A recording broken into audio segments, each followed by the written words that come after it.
And now we are going to watch a video. So, Thor, I think you can hear me upstairs, if we could see that now.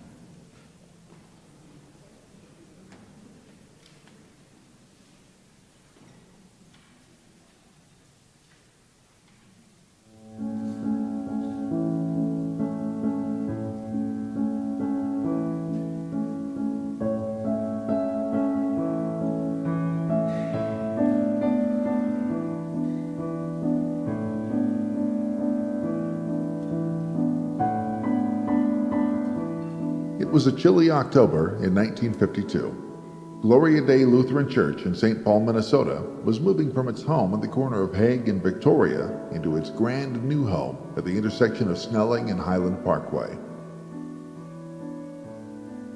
Longtime member Sid Swenson remembers the old location.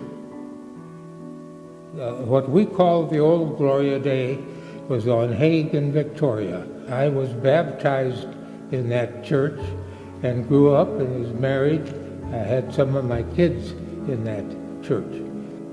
On the morning of the grand opening, a caravan of cars traveled the 2.5-mile route down Hamlin Avenue and up the Highland Parkway Hill to the new Gloria Dei location. But the effort to build the new church was not always met with optimism. They had been talking for many years about building a new church. Some of the people were saying, well, we'll never build. They talk about building, but it just doesn't happen. We decided then to build on Highland Parkway and Snelling. The congregation still not quite believing that Gloria Dei was ready to build.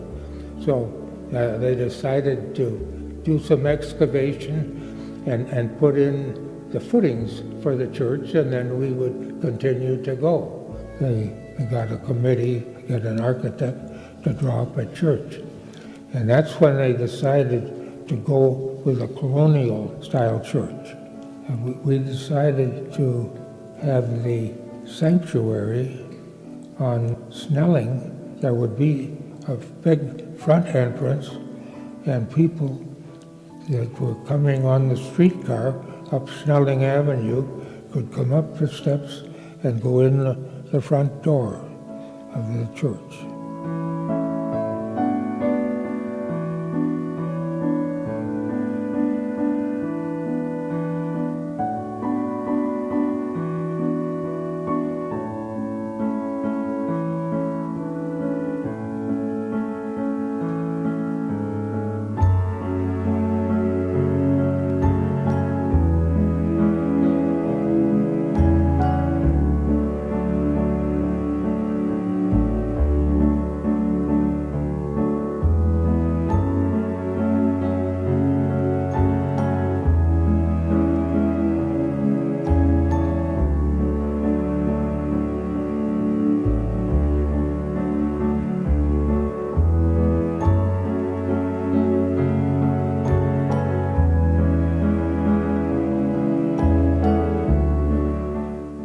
Years prior to the grand opening in 1950, a groundbreaking ceremony was held and a time capsule was set in cement.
As a youth, having a good time with the people of Gloria Dei. and we kept our friendship with a lot of them even to today. Over the years, Gloria Dei expanded to its south side by adding an education wing and then later the gathering place. Now, in 2020, Gloria Dei looks to make improvements to its sanctuary. Plans have been developed to open up the chapel and pull the seating forward. The chancel would be expanded into the sanctuary, and the choir seating would be repositioned to face the congregation. Modifications would be made to enhance security, engagement, and accessibility. In keeping with the importance of music and tradition in Gloria Dei, the present organ would be removed from the side wall and a refurbished organ to be placed facing the sanctuary. With these changes, Gloria Dei builds on its last 70 years to prepare for the next 70 years. I feel like I can identify with those people on the procession from the old church to this new church, and I imagine all of the hopes and the dreams that they had for what their church could be and how it could make a difference in the neighborhood. We stand on the shoulders of people who acted with faith and courage to take the love of God and to live that out in their community. But it also strikes me that in a next generation, we will be the ones upon whose shoulders they stand, and they'll be able to look back and to give thanks for what we did in this moment in our history.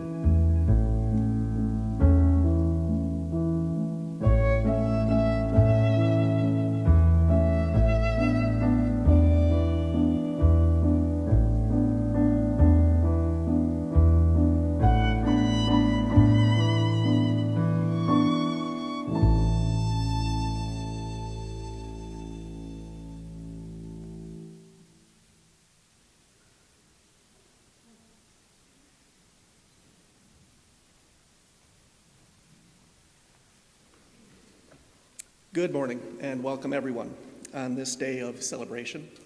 My name is Scott Carley. I serve as president of the Congregational Council.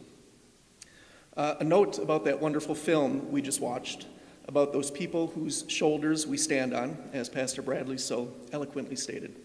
In that procession was a 14-year-old girl, then Mary Hedman Hansen, now Mary Palumbo. Mary's father, Paul Ragnar Hansen, was behind the camera, capturing those moments on his 8mm movie camera, connecting us in such a visceral way to our history. We are blessed to have Mary with us today. Mary, welcome, and thank you for being part of our past.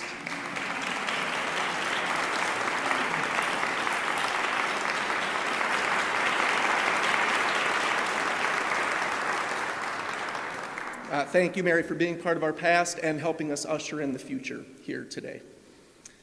And today we do dedicate this renewed space with this new organ, the Riso Church Sanctuary Renewal Project. We come together to give thanks to the many people that shepherded that vision into this reality. And we come to give thanks and praise to our God who calls us to be a welcoming, healing, and caring community. And Riso Church is indeed a testament to the will of the people of Gloria Dei to live into that mission. So thank you, first and foremost, people of Gloria Dei, for your commitment to each other, for this community, and our mission in the world. Seeds of this project were first planted over 25 years ago, nourished over time, bit by bit, conversations centered on the need for a new organ, and time passed, but that need did not. So, planning began in earnest in 2017. Congregational input, listening, discernment. What are our values? What inspires us? Who do we want to be? These questions and more were asked as we considered taking a leap of faith. The answers: bedrock principles of the joy of music, meaningful and relevant worship, a resolve to value and welcome all people, and the desire to continue to be a vital presence in this community. So rise to sing, rise to welcome, Rise to serve would be our calling. These foundational values would underpin and really inform the entirety of the project and were formalized with congregational approval in October of 2018. Rise, O Church, as we know it, was underway. So how do we bridge that expanse of time, those long ago discussions in the late 20th century? How did those discussions evolve and ultimately bring us here in 2023 on the other side of a pandemic in this renewed sanctuary? The answer, of course, is the people. The people.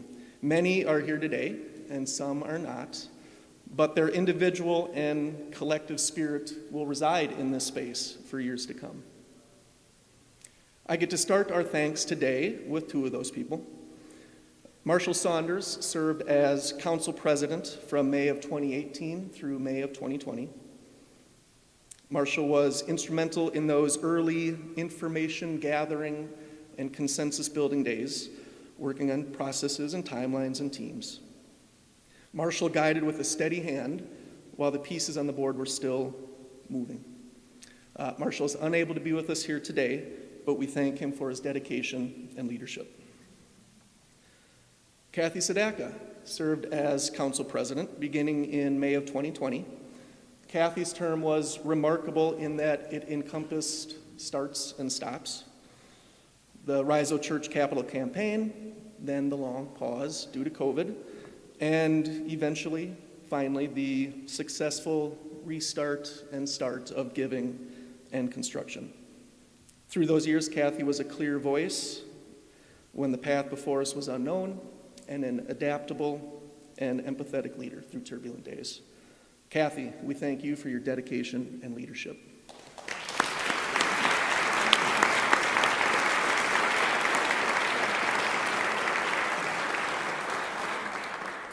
Artist and Gloria Dei member Matt Nowaczewski has created a watercolor of this sanctuary and organ. We are presenting prints of this work here today. Kathy, please come and accept this gift as a sign of our gratitude and appreciation.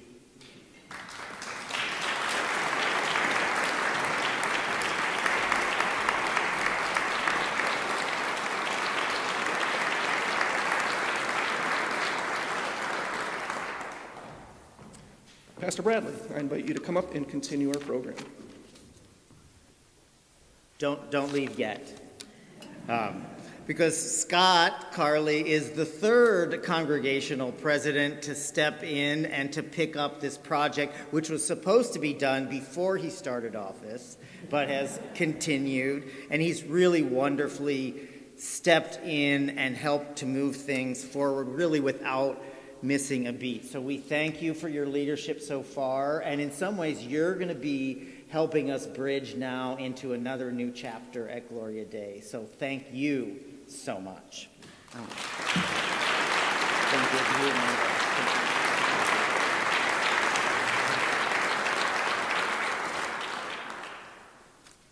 When Mike Kruger retired, he came to my office to say that he wanted to get a little more involved after years of intense work and travel.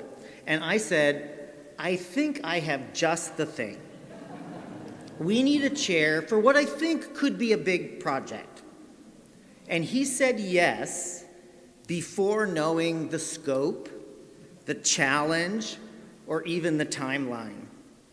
As one of our members here for over 40 years, he knew personally that generation that helped to build this church, and he had seen their dedication, their commitment, their generosity. And he wanted Gloria Dei to be there for his children and grandchildren, one of the 3-generation families who are here. He wanted them to have the same kind of experience of church as he did. Mike was intentional about bringing many voices into this process and wanted the decisions about finances and fundraising made wisely, transparently, and with broad consensus. He was also very clear. we are not going into debt. Mostly, he loves this church, its music, the mission, and the people who gather here to love God and one another. Mike, come up. We thank you for your service. The next generation of saints will be standing on your shoulders, so thank you.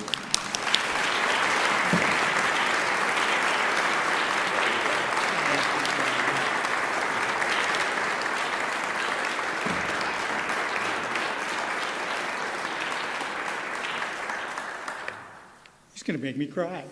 Well, thank you, Bradley. It was just, Riso Church was pure joy for me. It was lots of work, it certainly was, but it was a labor of love. And I will remember so well that day we met in May of 2018. I actually came in to complain and talk about all those concerns he raised. But by the time we were done, Pastor Bradley had shared a vision with me that went even way beyond the organ. He asked the question, is Gloria Dei ready to look at the whole space? Does our 1940s design, captured by that really touching video, does it still fit the way we worship today? Are we prepared to really meet the needs of not just today, but going well into the future? To build a modern, to build on our modern, contemporary spiritual life that we all need to know that we have to grow into. Well, after many meetings and conversations with all of you, and with lots of prayers and patience and God's grace, the proof of that vision is in the outcome that we all share here today. So again, thank you, Pastor, for being so encouraging and for asking me to be a part of this process. I really, truly enjoyed it all. For one of the things for me was working with all the members of Gloria Dei on Riso Church. It was truly one of the great pleasures of my church life. It was wonderful to work with so many people who gave of their time and talent, but there is one member of Gloria Dei who truly stands out for her contribution. We finished, think about this, we finished Riso Church basically on schedule, little COVID stuff, on budget, and with the full support of the congregation, all during COVID. We all share in that success, but it was also due in large part to the professional guidance of one of our own, Teresa Stearns. Teresa is a project management consultant with years of experience, a leader in her field, and she has many projects around town that you will all recognize, the Science Museum and the Wellstone Center just being two. Teresa led our design team. She directed the selection of our architectural firm and the general contractor, and she oversaw every step of the demolition and the construction of the project. Gloria Dei was so blessed to have someone like Teresa to offer a steady hand, and it was a steady hand, to keep us on task and on budget throughout the entire process. So thank you, Teresa, and I want you to come up.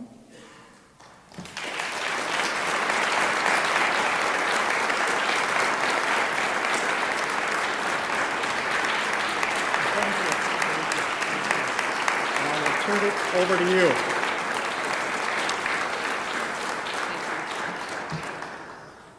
Thank you, everybody. I stand on the shoulders of all of you. This was an amazing project. I'm here to call out a couple of our other team members that were integral to making this project happen. I'm going to start with some representatives from our architectural firm, HGA. Our project architect, Sarah Dew. Sarah, stand up, please.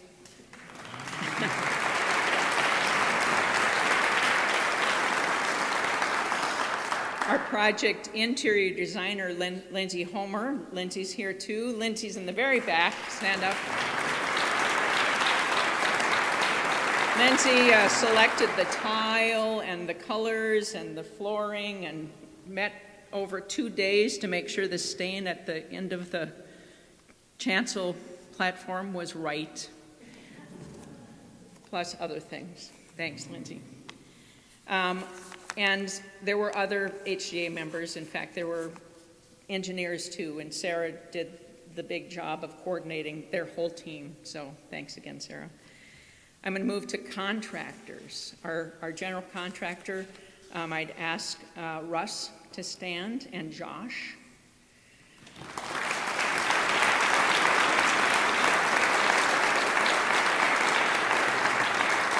The president and vice president of Langer Construction. Langer was incredible with us all along the way, from pre-construction through the construction process, making it seem easy to take out the column, put a beam in, and many other complicated things. Thank you for your participation. Awesome. I'm going to now introduce some of the craftspeople artists that were on the project with us. Doing the pulpit, the table, and the font was led by Jana Frank.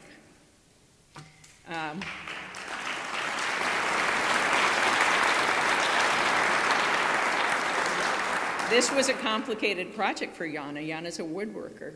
These projects have more than just wood in them. They have marble. Philip, I'm going to introduce you here because Philip did the marble. Philip Hoyandi.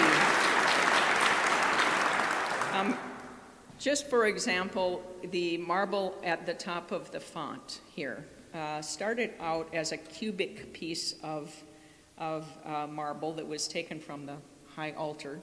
And so Philip had to shape it into a circle and then had to figure out how to dig it into a circular space so that it could hold the glass. So, marvelous job, both of you, on these elements. Then we have some other elements, and Richard Helgeson, who is here, did the, where is it? It's in the back, the cross, the processional cross, which you've all seen. It's an amazing piece of art and actually incredibly difficult to build. So we're really blessed to have Richard on with us working on that. He also did the pulpit that's in the chapel and some of these, I'm going to call them occasional tables, although they have a liturgical name. And so, Richard, thank you for your work.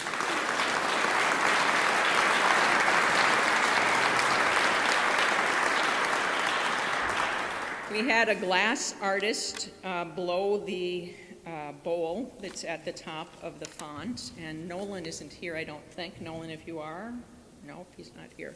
But amazing, he'd never done a piece that big, and so it was quite something to get it, and it's quite something what it is. I also want to just mention some of the other companies that the church directly contracted with. So we had these main players, but we also directly contracted for our sound and video systems with EDC Solutions and Gephardt Electric. We worked with Seth Scott at Monkey Wrench, who did the chancel hoisting system. Its first job was to hold the big black tarp that hid the unfinished organ space. We had Paletti Acoustical work on our acoustical issues.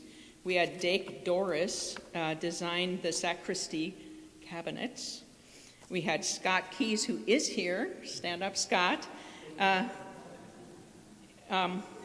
Dake, are you here? Okay. Dake, yeah, woo. Great. And then Scott, who did the tiling in the sacristy. Thanks, Scott. And then as a separate contract, we also had a small little organ,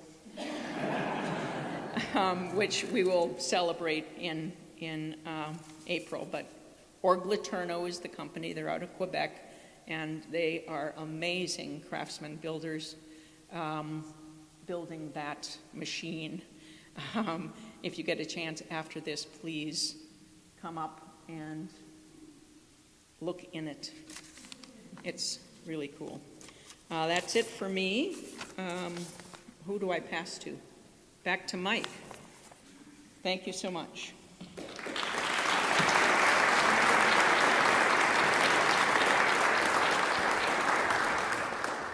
So thank you, Teresa. Quite a job. Many hands make for light work. I understand that's actually based on a verse from Nehemiah. And so it's not very often I get to quote scripture from the pulpit. I think it might be my first. So anyway, many hands do in fact make light work, and many hands at Gloria Dei came together to make Riso Church reality. From the very start of the effort through today, well over 100 volunteers, and I wish we could name them all, but obviously you know who you are, and it's too many to name, but that gave of themselves through their efforts on many of the committees and the various projects.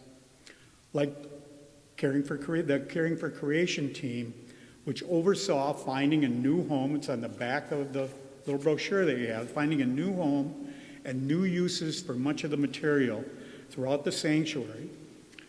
The movers among us, who removed the old pews and the old organ and then brought in all of the new chairs and all of the new pipes and the new pieces of the organ. If you were here during that, you could see that it literally filled the chapel and the sanctuary, all the pieces that are now involved in the organ. The volunteers who helped redesign the working sacristy that we use every Sunday. It's a little hidden gem behind us, but very important, and that's all been renewed. The folks who graciously opened up their homes to sponsor our listening sessions, and the list goes on and on. And I also want to offer a big thanks to all of you, the members of the congregation, who diligently showed up for all of the presentations and the adult forums and the annual meetings and the consensus sessions to hear and learn and share about Riso Church and what we all know we all valued so much. Our first architect, Jim Hunt, said that this effort can't be about me, it can't be about the pastors or the church council or the major donors. To be successful, it had to be about the entire congregation. It had to come up, rise up from all of you. And boy, did you respond. At our first congregational workshop, for those of you that attended can remember, where we tried to identify all of our needs, Fellowship Hall was filled to the brim. And Jim had never seen, in all the projects he had done, had never seen a congregation turn out in the way that you did to share your ideas on the futures of Gloria Dei. So thank all of you so much for giving of yourselves. Finally, I want to conclude by especially recognizing our Riso Church teams who gave hours and hours of themselves in 4 critical roles. I've already mentioned Teresa and the design team. So second, I want to call out David Soley and Gordon Bratz, who co-led the organ committee, which began meeting years before Riso Church to talk about the needs to replace our organ. Other projects like the gathering place and the foundation of the chapel and the leaking choir room and the roof and the parking lot and the kitchen all got moved up in the queue before the organ. But with the patience of Job, the committee's day has finally come. So thanks to the organ committee and David and Gordon. I know David is here. I haven't seen Gordon. So David, on behalf of you, Gordon, and Gordon, can you come up?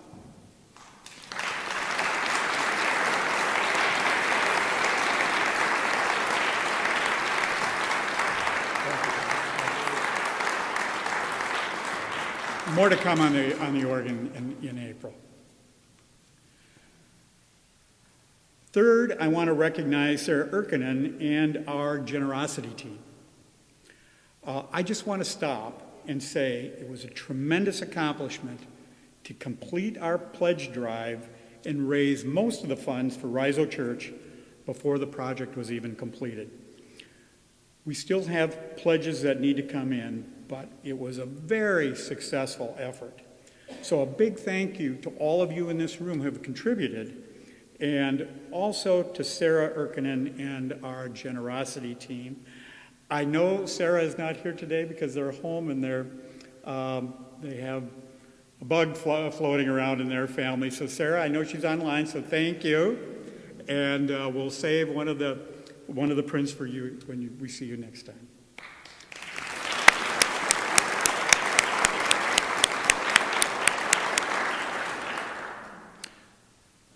Lastly, I want to recognize Julie Orman, who was deeply involved since the very beginning of Riso Church. Julie led our congregational consensus and communications team. A testament to Julie and her team's leadership is that we had almost unanimous support for the master plan that we voted on in the fall of 2019. That was really impressive to see the support that we had. As Jim Hunt said, the congregation needs to drive the process, and Julie and her team helped make that happen. And our work continues. Julie is heading up the celebrations team, which we all enjoyed earlier today in our celebration here today. So big thank you to Julie and the other members of the consensus team. So Julie, do you want to come up?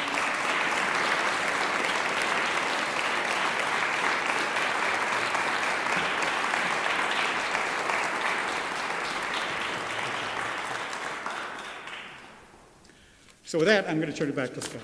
Thank you all.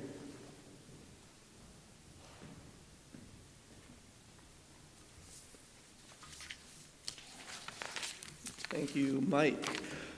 We've thanked so many people today, and we do have one more individual to thank, though his humility and generosity of spirit insists that the focus and praise be directed elsewhere, on others first and always. So shadow gratitude list was kept and developed and kept from his inbox.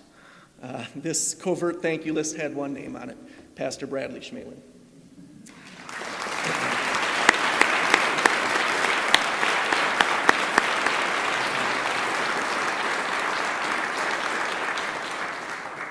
We know Pastor Bradley to be an exceptional leader, authentic, empathetic, a relationship builder, possessing powerful communication skills, and unflinching when it comes to guiding this church forward into our mission. But what has been done here, this Riso Church sanctuary renewal, will reverberate for generations, and it required a generational leader at its helm, a leader with a vision for the future, the conviction and courage to shape that future, and the ability to inspire and guide others into it. Pastor Bradley was and is that leader. Pastor Bradley, this congregation are forever indebted to you. Thank you for this, thank you for all your gifts, and thank you for all that you bring to the life of this church.